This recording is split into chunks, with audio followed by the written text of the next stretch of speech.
सत्यं बृहद्ऋतं उग्रं दीक्षा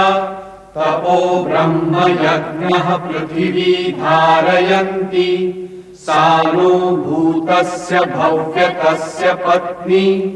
उरुं लोकं पृथिवी नः कृणोतु सत्यं बृहद्ऋतं उग्रं दीक्षा तपो ब्रह्म यज्ञः पृथिवी धारयन्ति सानो भूतस्य भव्यतस्य पत्नी उरुं लोकं पृथिवी नः कृणोतु सत्यं बृहद्ऋतं उग्रं दीक्षा तपो ब्रह्म यज्ञः पृथिवी धारयन्ति सानो भूतस्य भव्यतस्य पत्नी उरुं लोकं पृथिवी नः कृणोतु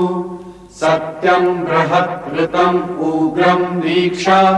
तपो ब्रह्म यज्ञः पृथिवी धारयन्ति सानो भूतस्य भव्यतस्य पत्नी उरुं लोकम्